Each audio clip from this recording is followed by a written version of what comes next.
Frostbite doesn't burn. It numbs. It creeps into your boots, steals the feeling from your toes, and whispers that simply closing your eyes is a fantastic idea. Corporal Garrett knew the lie intimately. He'd watched 3 of his squad mates buy into it, their stiffened corpses now serving as crude sandbags in this godforsaken ice trench. He needed his heavy thermal coat to survive the impending night. He absolutely did not plan on surrendering it to the shivering, four-eyed scavenger rat, currently digging through the frozen mud. But humanity is an irrational flaw. Oxygen on Krytos 9 always tasted like pennies and battery acid. Every breath scraped down Garrett's throat like crushed glass, leaving a dull ache in the center of his chest. He sat slumped against the buckled plasteel wall of Outpost 4, his knees pulled tight to his chest, trying to minimize his surface area. His standard issue, Mark IV thermal coat, was the only thing keeping his blood liquid. It weighed 40 pounds, smelled heavily of rancid sweat and chemical rifle solvent, and felt like a lead blanket. He loved it more than he had ever loved any human being. Wind howled through the jagged tear in the outpost's roof. It wasn't a whistling sound. It was a low, mechanical scream, like a dropship engine tearing itself apart. The storm outside was a wall of grey violence, packing ice shards that could strip the paint off a transport in minutes. Inside the ruined bunker, the temperature hovered just above -30.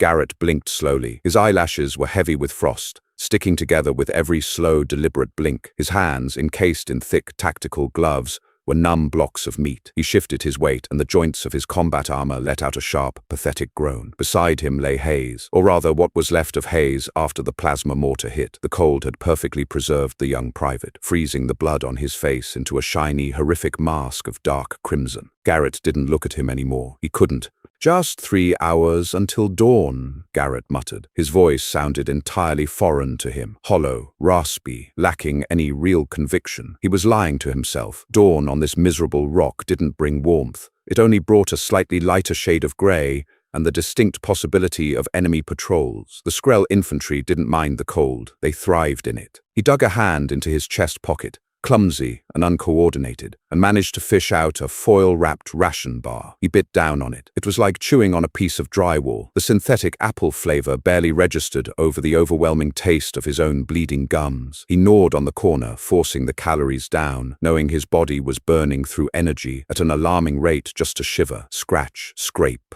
Garrett froze. The half-chewed ration bar sat heavy on his tongue. He stopped breathing. Scratch, click, scrape. The sound was coming from the far side of the bunker, over by the collapsed communications array. It was subtle, too subtle for the heavy, thudding boots of a Skrell shock trooper, but too rhythmic to be the wind-shifting debris. It was the sound of someone or something digging. Slowly, agonizingly, Garrett let the ration bar fall into his lap. He slid his hands down to his M88 pulse rifle. The metal casing was so cold it seemed to radiate a negative energy, biting through his gloves. He clicked the safety off. The sharp, metallic snick echoed loudly in the small, ruined space. The scratching stopped instantly. Garrett pushed himself up, his knees protesting violently. He leveled the rifle, the heavy barrel wavering slightly as a violent shiver racked his spine. He swallowed dryly, tasting old copper. He stepped over Hayes's frozen legs, moving toward the shadow cast by the overturned comms console. "Step out," Garrett croaked, his voice cracking. "Hands where I can see them." Nothing moved. The wind screamed outside, rattling the loose panels of the bunker. "I said step out," Garrett repeated, thumbing the rifle's fire selector to burst. He didn't have the energy for a firefight. He just wanted to go back to his corner and wait to die. He kicked a piece of debris aside and rounded the console, weapon raised to shoulder height, finger tense on the trigger. It wasn't a Skrell. Huddled in the corner, pressing itself against the frost-covered metal, as if trying to merge with it, was a child. Not a human child. It was a Vikian, the indigenous locals of the neighboring system, refugees who had been caught in the crossfire when the war spilled over. It was tiny, barely the size of a human 5-year-old. It had 4 spindly arms, currently wrapped tightly around its torso in a desperate attempt to conserve heat. Its skin, usually a vibrant iridescent blue from the pictures Garrett had seen in briefings, was a dull, sickly ash gray. 2 large primary eyes, like fractured pieces of obsidian, stared up at him in sheer, unadulterated terror, while a smaller set of secondary eyes above them squeezed shut. The creature was clutching a discarded, empty ration tin. It had been scraping the microscopic crumbs of dried paste from the bottom. Garrett didn't lower his rifle immediately. His exhausted brain struggled to process the threat level. He stared at the kid. The kid stared back. The alien's thin chest heaved with rapid, shallow breaths. Every time it exhaled, a wet, rattling sound echoed from its throat. "Damn it!" Garrett whispered. He dropped the barrel of the rifle, the heavy weapon pulling his arms down. He felt a sudden, intense surge of irritation. Why here? Why now? He was barely keeping himself alive. He didn't need an audience, and he certainly didn't need a complication. The brass had made it clear, no civilian interventions. They didn't have the supplies. They didn't have the logistics. Every ounce of food, every battery cell was for the war effort. The kid didn't move. It just kept shivering, its mandibles clicking together in a rapid, uncontrollable rhythm. Garrett backed away, returning to his spot against the wall. He sat down heavily, resting the rifle across his knees. He picked up his ration bar, wiped a dusting of frost off it, and took another bite. He stared at the dark corner where the alien crouched. "I don't have anything for you, Scrap," Garrett said aloud, his tone flat, devoid of sympathy. "You picked the wrong grave to die in." The alien Orphan didn't respond. It just watched him, the ash-gray color of its skin slowly spreading as the brutal reality of Krytos 9 continued to suck the warmth from its fragile bones. Night fell, not like a curtain, but like a physical blow. When the last sliver of the distant, anemic sun dipped below the jagged horizon of the trench line, the temperature inside Outpost 4 plummeted another 15 degrees within minutes. The air grew so cold it felt thick, almost viscous. The moisture from Garrett's breath crystallized instantly, falling like fine snow onto the collar of his coat. He had pulled the heavy collar up over his nose, sinking his face deep into the artificial fur lining. Inside the coat, he was miserable, but he was functioning. His core was a tight knot of retained heat. If he didn't move, if he kept his breathing shallow, he could make it to the extraction window tomorrow. He just had to endure. Across the room, the clicking had grown louder. Garrett squeezed his eyes shut, trying to block out the sound. Click, click, click, rattle, pause, click, click, click. It was the Vikian kid. The mandibles were shivering so violently, they were chipping against each other. "Shut up!" Garrett muttered into his collar. "Just go to sleep." He opened his eyes. The interior of the bunker was pitch black, save for the faint, sickly green glow of his wrist comp. He tapped the dial, illuminating a small, focused beam of light, and swept it across the room. The beam hit the kid. Garrett felt a sudden, unpleasant clenching in his stomach. The alien was lying on its side now, in the frozen dirt. The four spindly arms were no longer wrapped tight. They were loosening, falling limply against the ground. The ash-gray skin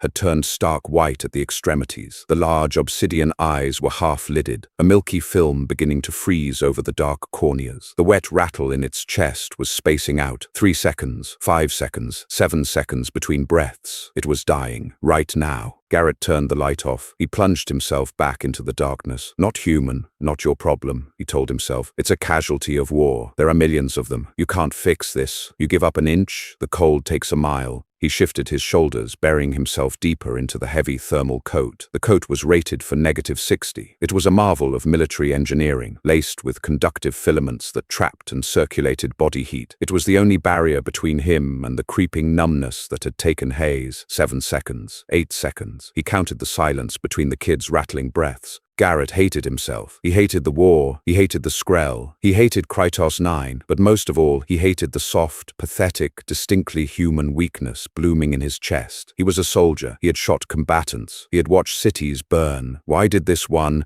miserable, four-eyed rat in the dirt suddenly make his throat tight? "Stop it," he said out loud. To the kid. To himself. He unzipped a side pouch on his webbing and pulled out a spent chemical heat pack. He crushed it in his hand, hoping for a spark of residual warmth. Nothing. It was a solid block of ice. He threw it across the room. It hit the metal wall with a dull clank. The kid didn't flinch. 9 seconds. 10 seconds. The silence stretched. The clicking had stopped. Garrett swore. It was a vicious, ugly word, spat out with a lifetime of venom. He ripped the Velcro strap off his collar. The immediate rush of freezing air hit his neck like a physical blade. He gasped, his lungs shocked by the sudden intake of sub-zero oxygen. His stiff, clumsy fingers fumbled with the heavy brass zipper of the thermal coat. It caught, froze, and he yanked it down with a desperate, angry force that tore a fingernail backward. He didn't feel the pain. Not yet. He shrugged out of the 40-pound coat. The moment the heavy garment left his shoulders, the cold struck him with the force of a kinetic round. He was left wearing only his standard tactical base layer, a thin, moisture-wicking synthetic mesh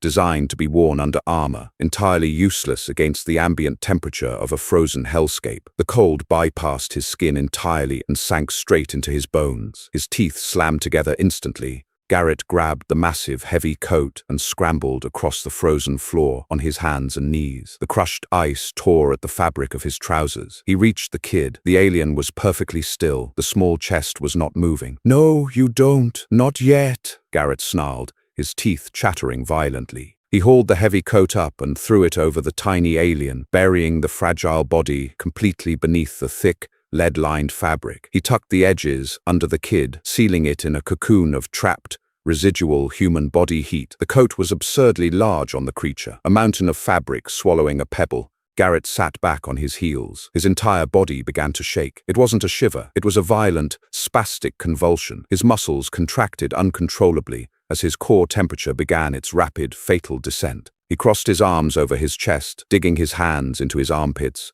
curling his spine forward. He could feel his skin tightening, the moisture in his sweat glands freezing into microscopic needles. The darkness of the bunker seemed to press in on him, the shadows turning sharp and heavy. A minute passed, an eternity of shivering agony. Then, from beneath the mountain of fabric, a sound. Rattle, exhale. Garrett slumped against the ruined comms console, his teeth clicking, his vision blurring at the edges as the frost crept up his neck. He watched the slight rise and fall of his own coat, a massive olive-drab lump in the darkness. The kid was breathing. Garrett closed his eyes. The numbness was starting in his toes. It was creeping up his calves. It didn't burn anymore. It was just a quiet, whispering suggestion that sleep would be easy. "Stupid," Garrett whispered to the empty room, a weak, cynical smile cracking his frozen lips. "Stupid human."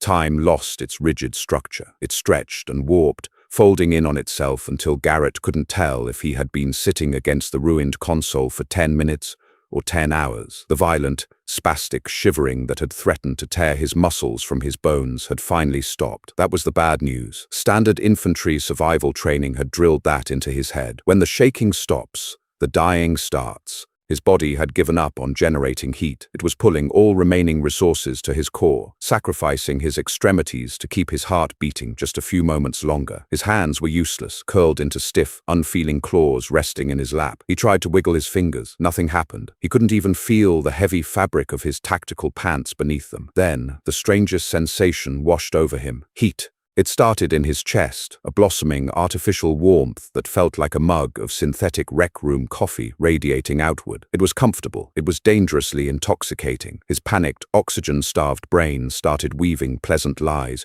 convincing him that the orbital sun had finally risen, that the dropships were landing outside with fresh blankets and hot rations. He let his head loll back against the freezing metal bulkhead. A slow, lethargic sigh escaped his cracked lips. He just needed to close his eyes for a minute, just a quick nap to enjoy the warmth. Scrape, rustle, Garrett's heavy eyelids fluttered. The sound was distinct from the howling wind, but his brain struggled to categorize it. Something shifted in the dark. The massive olive-drab lump across the room was moving. The thermal coat heaved. A small, spindly arm pushed out from beneath the heavy collar, then another. The Vakian kid tumbled out onto the frozen dirt. Garrett watched through half-slitted eyes, his vision swimming with dark spots. The kid didn't look like a corpse anymore. The ash-gray pallor had receded, replaced by a deep, bruised indigo.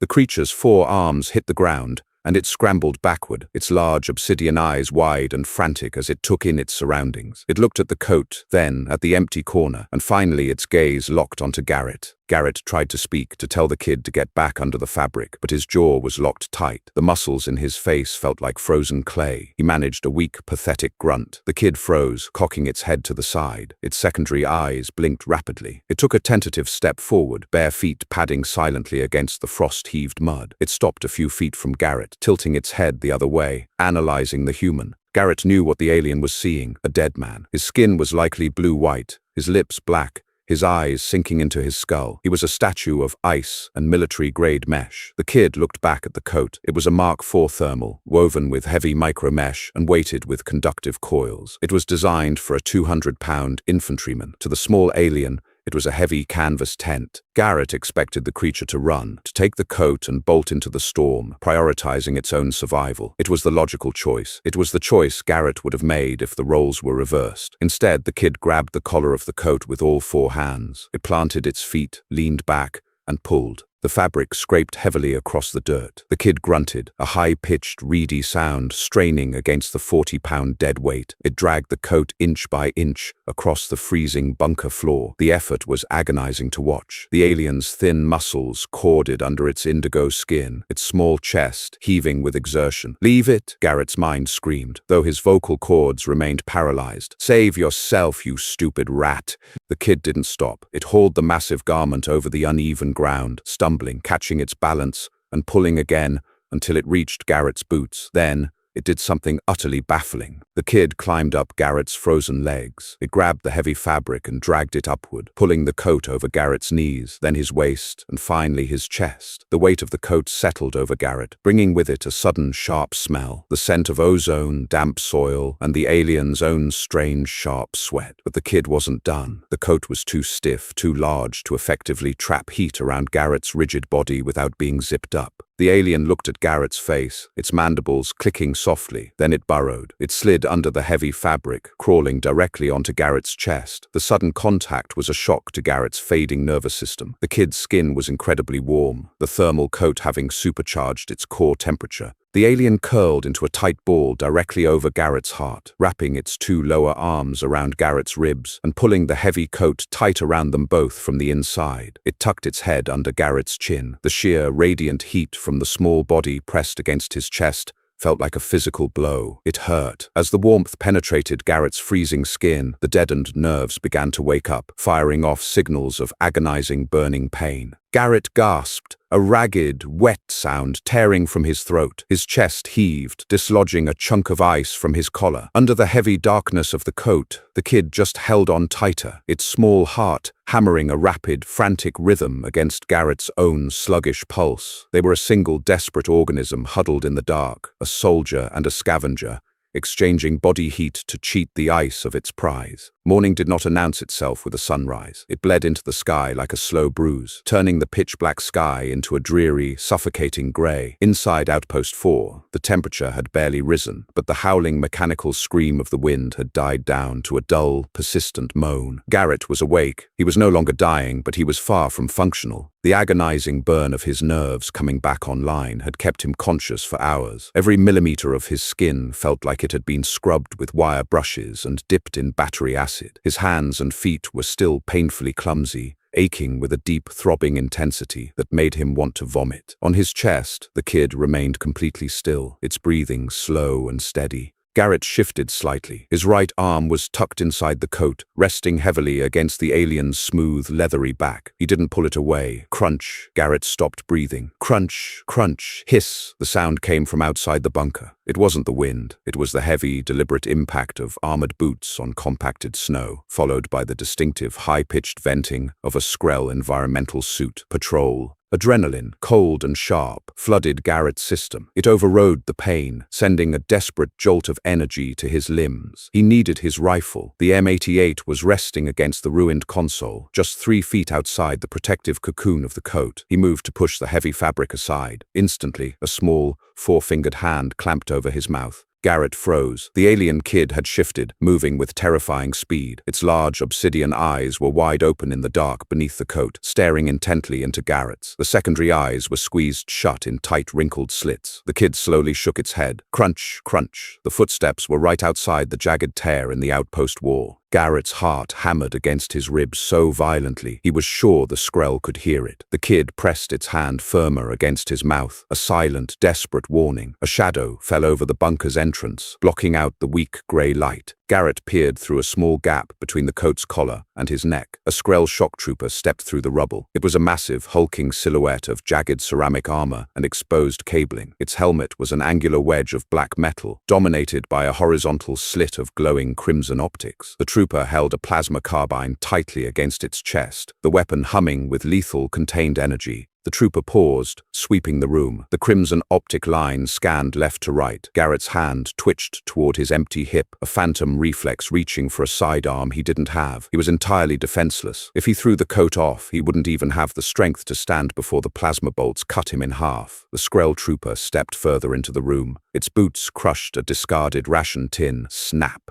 The crimson optic stopped its sweep, settling directly on the dark corner where Hayes's frozen body lay. The Skrell walked over, nudging the dead human private with the toe of its heavy boot. Satisfied the threat was neutralized, the trooper turned its head. The crimson light swept across the floor, landing squarely on the massive, olive-drab lump of Garrett's thermal coat. Garrett squeezed his eyes shut. This is it. The Skrell trooper tapped a control on the side of its carbine. A low, electronic trill sounded. The crimson optic flashed twice, shifting from visual spectrum to thermal imaging. Garrett braced for the blinding heat of a plasma discharge. Nothing happened. The Skrell stood there for 10 agonizing seconds, the thermal sensor painting the room in false colors. Garrett held his breath until his lungs screamed. The kid against his chest was completely rigid, its breathing entirely suspended. The Mark IV thermal coat was designed to keep heat in. By a stroke of military engineering genius, the heavy lead lining and conductive micro-mesh that trapped the body heat also completely blocked it from escaping. To the Skrell's thermal optics, the coat wasn't a glowing beacon of biological life. It was a dead, ambient temperature lump of canvas and dirt. The electronic trill sounded again as the trooper switched off the thermal feed. The Skrell grunted, a harsh, guttural click of static through its external speakers, and turned its back. Crunch, crunch, hiss. The heavy footsteps moved away from the lump, navigated the debris, and exited the bunker. The shadow at the doorway lifted, letting the dreary gray light filter back in. Garrett didn't move. He waited until the crunching footsteps faded entirely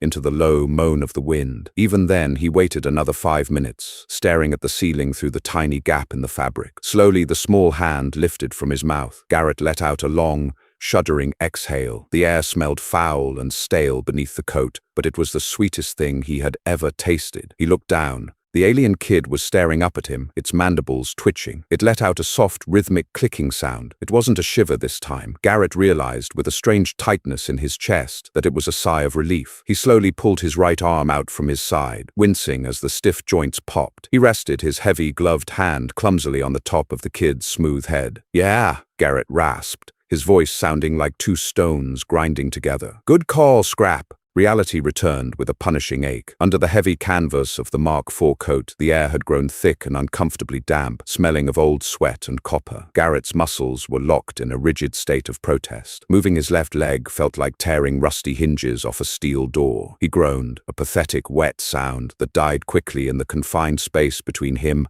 and the alien. The kid flinched at the sound, its forearms retracting slightly. Garrett pushed the heavy fabric back. The rush of cold air was instantaneous and violent, stinging his face and stealing the breath from his lungs. It wasn't the killing cold of midnight, but it was enough to remind him that Krytos 9 was still actively trying to murder them. Gray light filtered through the ruined ceiling, casting long, bruised shadows across the bunker floor. He had to move. Garrett rolled onto his side, ignoring the sharp, stabbing pain radiating from his knees and lower back. He grabbed his pulse rifle, his frozen fingers struggling to find purchase on the synthetic grip. He leaned heavily against the console, using it to drag himself into a standing position. His joints popped like breaking glass. He stood there for a full minute, swaying slightly, waiting for the gray spots in his vision to clear. On the floor, the alien kid sat up. It pulled the massive thermal coat around its small shoulders, looking like a child playing dress-up in a garment made of lead. The deep indigo hue of its skin was fading back to a more natural, vibrant blue, though its mandibles still clicked with residual tremors. "Don't get comfortable," Garrett rasped. He coughed, spitting a dark clump of phlegm onto the frosted dirt. He reached down to his tactical belt, his fingers clumsy and thick. He unclipped a small rectangular communication brick. The screen was cracked, the battery indicator flashing a desperate yellow. He bypassed the main channels, dialing directly into the encrypted localized network. He held the brick to his ear, wincing at the icy touch of the metal against his skin. Static, a low, rolling ocean of white noise. Then a voice cut through, distorted, clipped, but undeniably human.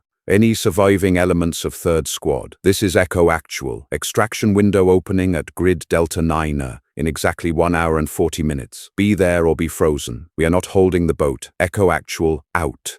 Garrett lowered the comms brick. Grid Delta Niner. That was the old mining quarry. It was 3 kilometers east, across an open, frozen plain littered with craters and unexploded ordnance. Under normal conditions, an easy hump. In this weather, with failing gear and muscles screaming for rest, it was a death march. He looked at Hayes. The young private was still sitting against the far wall, a permanent resident of Outpost 4. The cold had turned his skin the color of old marble. Garrett felt a familiar, cynical bitterness bubble up in his throat. The brass didn't care about Hayes. They didn't care about Garrett. They just needed the rifles back in the armory for the next meat grinder. Garrett turned his attention back to the corner. The kid was staring at him, those large obsidian eyes tracking his every movement. "All right, Scrap," Garrett muttered, his voice devoid of warmth. "This is where we part ways. I have a ride to catch. You need to find a hole and stay in it." He stepped forward, reaching down to grab the collar of his thermal coat. The kid didn't let go. It gripped the heavy fabric with all 4 of its small, spindly hands, its knuckles turning a pale shade of blue. It looked up at Garrett, its mandibles pulled back in a grimace of pure, terrified defiance. "Let it go," Garrett ordered, his tone hardening. He pulled upwards. The kid dug its heels into the frozen dirt, letting itself be dragged an inch rather than surrender the garment. It let out a high-pitched, warbling sound, a protest. Garrett stopped pulling. He stared down at the creature. It weighed maybe 30 pounds. It had no shoes, no protective clothing, no food. If he took the coat and walked out that door, the kid would be dead before Garrett reached the 1-kilometer marker. The Skrell wouldn't even need to waste a plasma bolt on it. The planet would finish the job. "Not your problem," his training dictated. "Conserve resources. Complete the objective."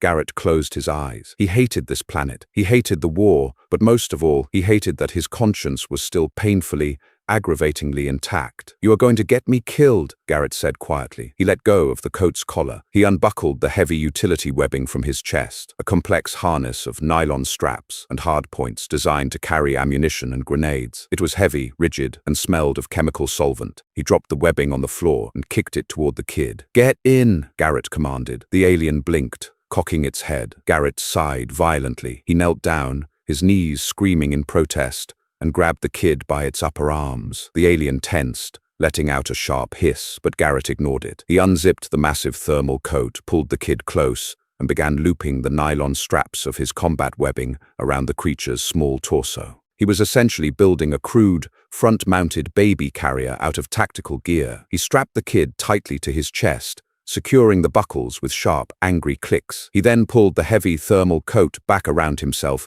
zipping it up halfway. The kid was tucked securely against his sternum, its head popping out just below Garrett's chin. Garrett grabbed his rifle and stood up. The added 30 pounds shifted his center of gravity. His back arched painfully. He felt ridiculous. He felt doomed. "You make a sound, I drop you," Garrett said to the small blue head under his chin. The kid blinked its primary eyes, then reached up with one small hand and gripped the collar of Garrett's base layer. Garrett turned his back on Hayes, stepped through the jagged tear in the outpost wall, and walked out into the blinding, freezing gray. Walking on Krytos 9 was not merely travel, it was a physical assault. The wind had dropped, but the temperature had not. The frozen plain was a chaotic expanse of shattered slate, and knee-deep snowdrifts packed so hard they felt like concrete. Every step required a conscious, agonizing effort to lift his boot, break the crust, and drag his leg forward. Garrett kept his head down, leaning his entire body weight against the invisible, pushing wall of the cold. His breath plumed violently in front of his face, coating his eyelashes in heavy frost. Against his chest,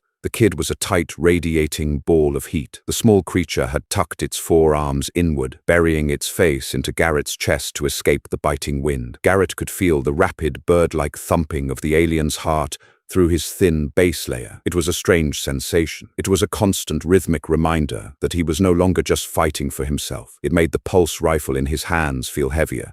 They had been walking for 40 minutes. By Garrett's estimation, they had barely covered a single kilometer. The landscape here was a graveyard of industrial warfare. Skeletal remains of downed transport ships jutted from the ice like rotting teeth. Massive craters, blasted into the permafrost by orbital bombardments, forced Garrett to take wide, exhausting detours. "Hold tight," Garrett grunted, his voice barely a whisper against the vast emptiness. He navigated a steep, icy incline, his boots slipping on the slick rock. He dropped to one knee, the impact sending a jarring spike of pain up his spine. The kid let out a small, muffled chirp of alarm, clutching tighter to Garrett's shirt. Garrett gritted his teeth, tasting the metallic tang of blood from his cracked lips. He pushed off his rifle, using it as a crude crutch to haul himself back to his feet. His thighs burned. His lungs felt like they were lined with sandpaper. He paused at the top of the ridge, scanning the horizon. The grey sky offered no contrast, making it nearly impossible to judge distance. But there, in the far distance, he could see it, the jagged black teeth of the old mining quarry. Grid Delta Niner. It looked impossibly far away. Garrett checked his wrist comp. The battery was dead. The screen was a blank, frozen square. "Keep moving," he told himself. "Left foot, right foot, don't stop."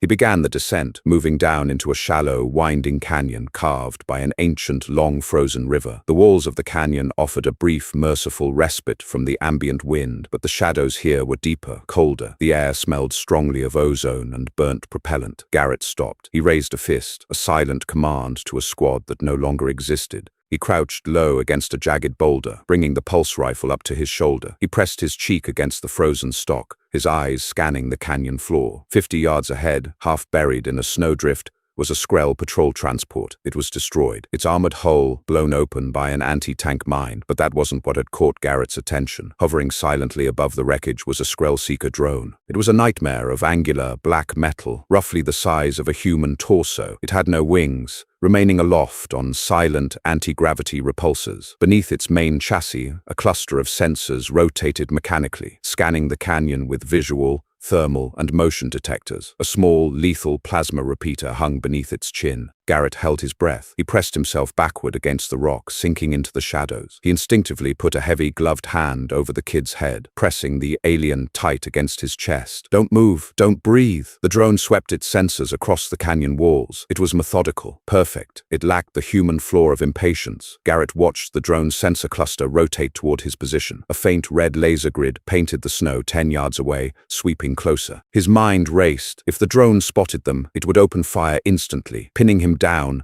while transmitting his coordinates to every Skrell patrol within 10 kilometers. He couldn't outrun it. He couldn't outgun it while carrying the kid. He had to take it out. First shot, no misses. Garrett slowly, agonizingly, raised the barrel of the pulse rifle. He flipped the fire selector from burst to single shot. He needed maximum precision. He exhaled a long, steady breath, watching his own vapor dissipate in the freezing air. He rested the crosshairs directly on the drone's central processing unit, a small, glowing blue port on its main chassis. The red laser grid painted the rock right next to Garrett's boot. It was moving up. Garrett applied pressure to the trigger. The metal was stiff, resistant. Suddenly, the kid beneath his coat shifted. It sneezed. It wasn't a loud sound, just a small, wet sniffle hiss. But in the dead silence of the frozen canyon, it sounded like a gunshot. The drone stopped. The red laser grid snapped directly onto Garrett's chest. The thermal coat blocked his body heat, but it didn't block motion. The machine let out a high-pitched electronic screech. The plasma repeater beneath its chin whirred to life, glowing with intense, blinding heat. Garrett didn't think. He didn't hesitate. He pulled the trigger. The pulse rifle kicked violently against his shoulder. A blue streak of kinetic energy tore across the canyon. It smashed into the drone, missing the processing unit by an inch, but tearing the plasma repeater completely off its mount. The drone spun wildly, sparks showering the snow, but it didn't go down. It stabilized, emitting a series of deafening, rapid-fire transmission signals. It was calling the swarm. "Damn it!" Garrett roared. He pushed off the rock, abandoning all stealth. He grabbed the underside of the kid's webbing with his left hand, holding the pulse rifle in his right, and began to run. There was no grace in it. It was an ugly, desperate sprint across uneven, treacherous ice. He ignored the burning in his lungs. He ignored the screaming of his torn muscles. He ran toward the black, jagged teeth of the quarry, knowing that the Skrell infantry were already hunting his signal. The real test of endurance had just begun. Panic tasted exactly like old pennies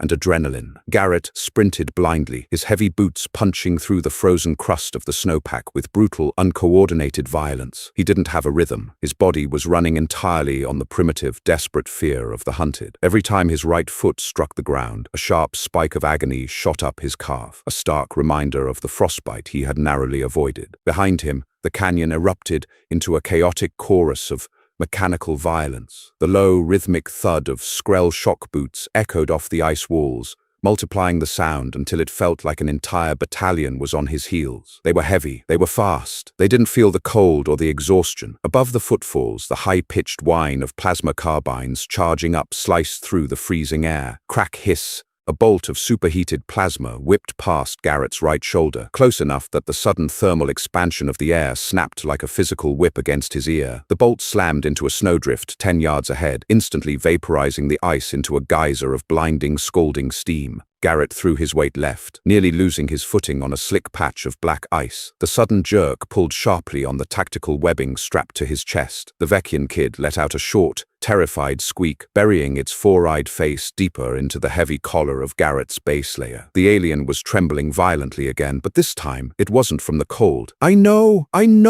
Garrett gasped, his breath tearing at his raw throat. He pumped his legs harder, aiming for a cluster of jagged, rusted mining equipment that marked the outer perimeter of Grid Delta 9er. The quarry was close. The black, terraced ridges loomed against the dreary grey sky, offering the only substantial cover for miles. Crack, hiss. Crack, hiss. Two more bolts illuminated the gloom. One scored the frozen earth behind him. The other struck a rusted iron beam directly in his path. The metal groaned, glowing a furious, blinding white before sagging under its own suddenly molten weight. Garrett dove. He didn't slide gracefully. He collapsed into the dirt, wrapping his arms defensively around the heavy lump on his chest as he hit the ground. His left shoulder took the brunt of the impact, the ceramic armor plate cracking loudly against a hidden rock. He rolled, scrambling behind the massive steel tracks of an abandoned excavation crawler, just as a volley of plasma fire chewed through the space he had occupied a second prior. The air behind the crawler smelled of ozone, scorched earth, and melting snow. Garrett pressed his back against the rusted treads, his chest heaving uncontrollably. He risked a glance down. The kid was staring up at him, wide-eyed, its mandibles locked in a tight, rigid line. It had one of its small, four-fingered hands wrapped tightly around the zipper of Garrett's base layer, anchoring itself to the human. "You good scrap?"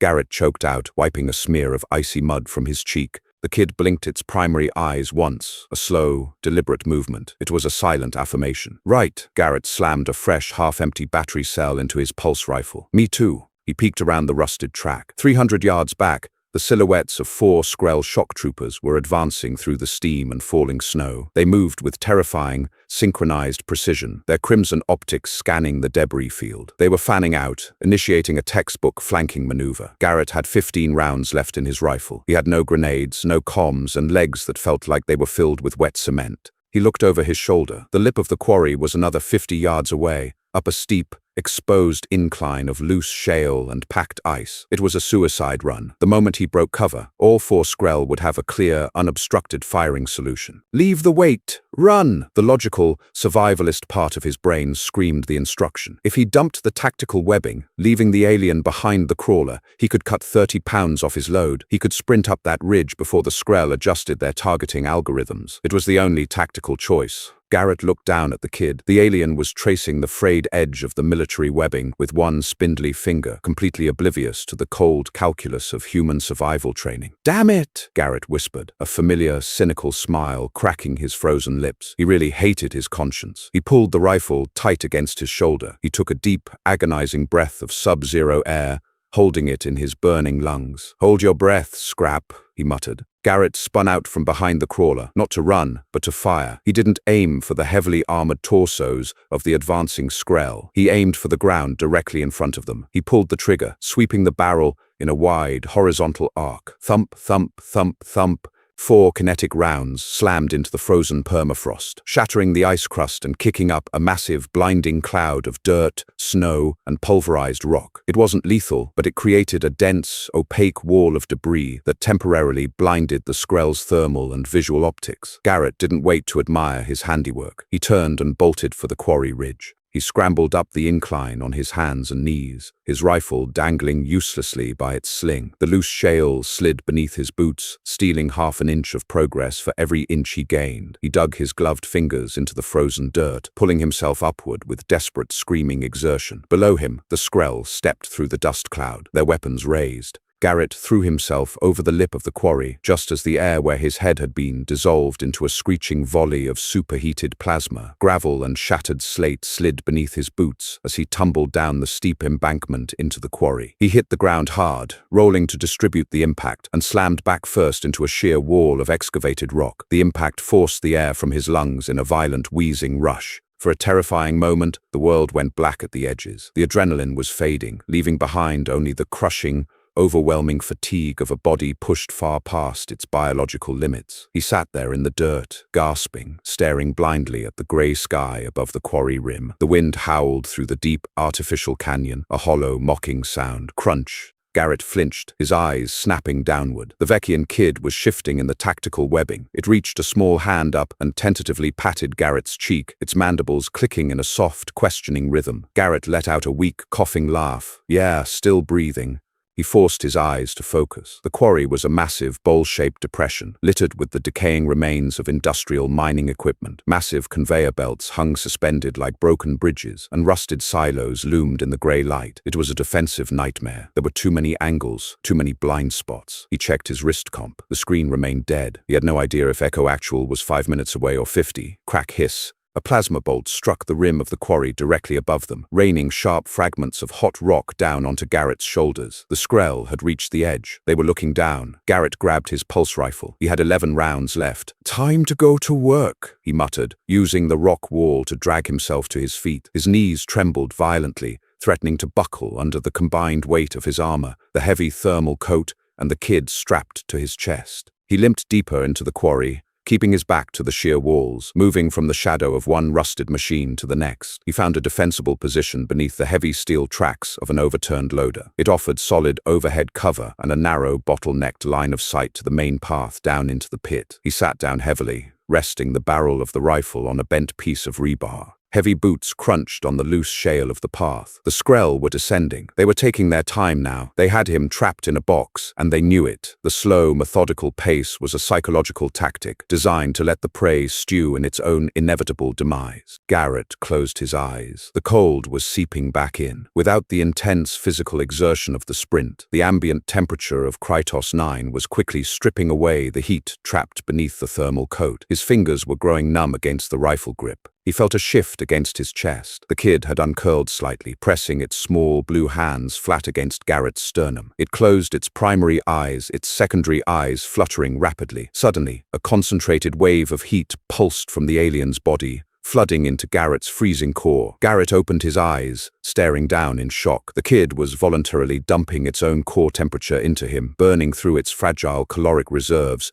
to keep the human functioning. "Stop that," Garrett whispered fiercely, putting a heavy hand over the kid's. "You'll kill yourself. Keep it." The kid ignored him, pressing harder, its mandibles clattering. A shadow fell across the narrow path leading to their cover. A Skrell trooper stepped into view, its crimson optics glowing fiercely in the gloom. It raised its plasma carbine, scanning the rusted loader. Garrett didn't breathe. He aligned the iron sights of his rifle directly on the center mass of the Skrell's chest plate. He squeezed the trigger. Thump, thump, thump. The 3-round burst struck true. The kinetic rounds shattered the ceramic armor, throwing the massive alien backward into the dirt. It didn't get back up. Instantly, the quarry erupted. Plasma fire rained down on the loader, turning the rusted steel into a glowing, slagged mess. Searing heat washed over Garrett, mixing sickeningly with the freezing wind. He ducked his head, wrapping both arms around the kid, burying his face in the alien's small shoulder. They were dead. He had 8 rounds left against at least 3 heavily armed shock troopers.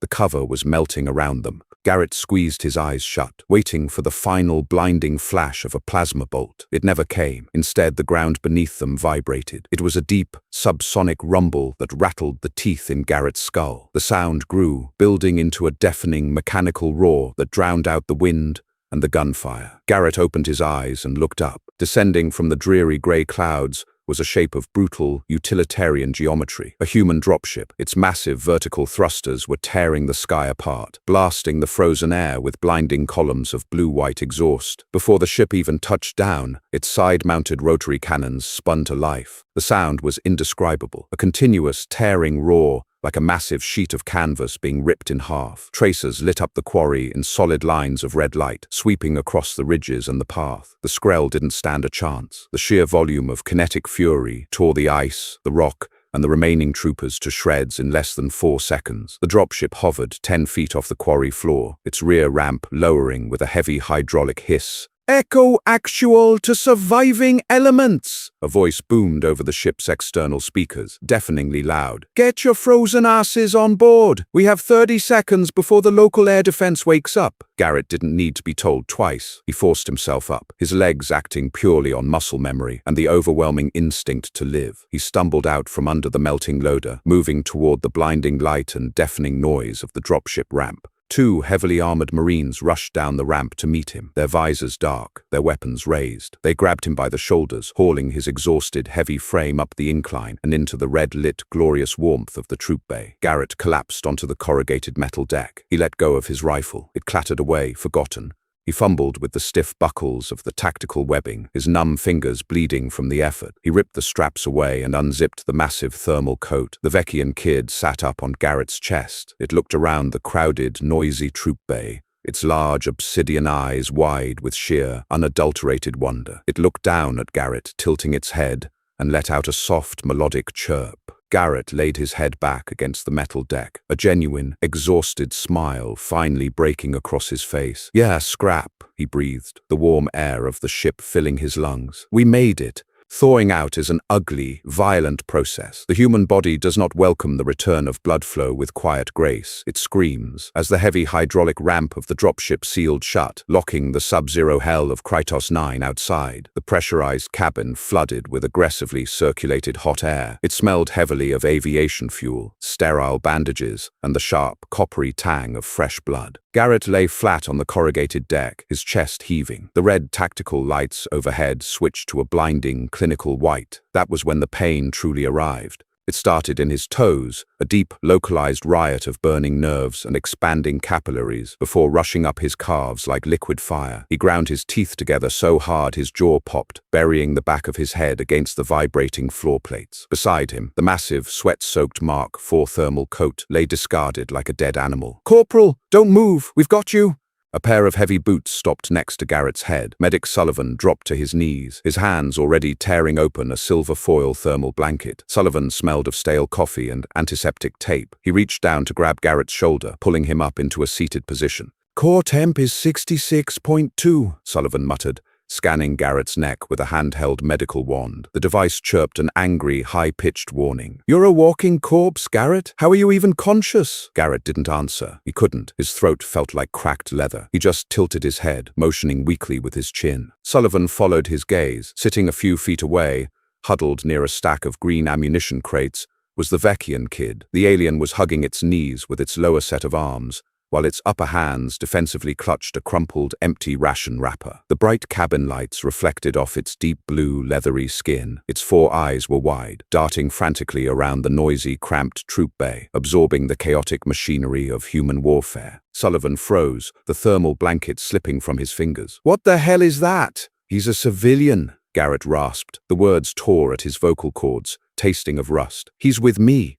"A civilian? A Vekian?" Sullivan looked from the kid back to Garrett, his brow furrowing in disbelief. "Garrett, Command said 0 logistical support for indigenous populations. We barely had the fuel to pull your squad." Sullivan cut himself off, his eyes darting to the empty space around Garrett. He realized he was looking at the entirety of Third Squad. "Just you?" Garrett looked down at his trembling, bruised hands. "Just me and the kid." Sullivan swallowed hard. He didn't ask about Hayes. He didn't ask about the others. He just nodded slowly, the rigid military protocol suddenly feeling very cheap and entirely irrelevant. The medic picked up the thermal blanket, but instead of wrapping it around Garrett, he tossed it gently toward the alien. The kid flinched as the silver foil landed near its bare feet. It looked at the blanket, then at Sullivan, and finally at Garrett. "Put it on, Scrap," Garrett croaked, offering a weak, exhausted nod. The alien reached out cautiously. It grabbed the edge of the foil, feeling the strange, crinkling texture. Realizing it reflected the ambient heat of the cabin, the kid pulled the blanket over its small shoulders, disappearing beneath a shimmering silver mound. It let out a low, rhythmic purr, a sound Garrett hadn't heard before, vibrating beneath the heavy hum of the dropship's engines. Garrett leaned back against the steel bulkhead. His muscles were turning to lead. The adrenaline crash was hitting him now, a tidal wave of bone-deep exhaustion pulling him toward unconsciousness. He looked at the discarded Mark IV thermal coat on the floor. It was heavily stained with freezing mud and alien sweat. It had been his lifeline, the only thing he truly valued on that miserable rock. He had given it up, expecting to die. Instead, he had lived. He thought about the terrifying, irrational logic of it. He had sacrificed his primary survival tool for a stranger, violating every doctrine of infantry training. In return, a 30-pound alien scavenger had anchored him, sharing its own fragile core heat to keep his heart beating when the cold finally breached his defenses. It was a terrible tactical trade. It was a complete failure of logic. It was the most human thing he had ever done. "Hey, Garrett," Sullivan said quietly, pressing a heated IV port against the corporal's forearm. The sudden rush of warm saline into Garrett's veins felt like absolute heaven. "What are you going to do with him? Brass is going to dump him at the orbital processing center. You know how those camps are. He won't last a week."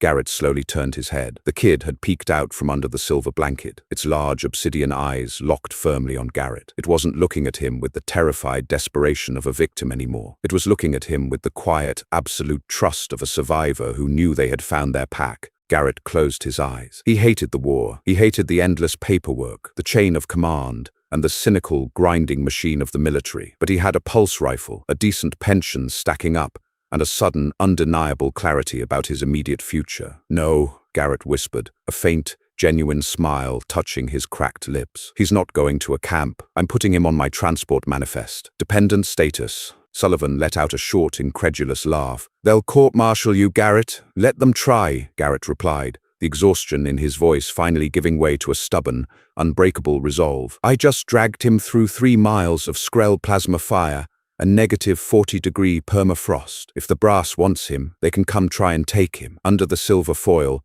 the kid let out another soft, rumbling chirp. Garrett let his head fall back against the bulkhead, letting the rhythm of the dropship rock him into the dark. The cold was finally gone. For the first time since he landed on Krytos 9, Garrett felt genuinely, completely warm. Humanity's greatest asset isn't our advanced weaponry or our heavy armor. It's our irrational, stubborn capacity for empathy in the darkest corners of the universe. Corporal Garrett defied logic, sacrificing his only chance at survival, only to discover that compassion is a fire that warms both sides. Did Garrett make the right call claiming the alien as a dependent? Let us know your thoughts in the comments below. If this raw sci-fi story gave you chills, hit that like button, subscribe to the channel, and share this video with your fellow spacefaring storytellers. Stay human, and see you next time.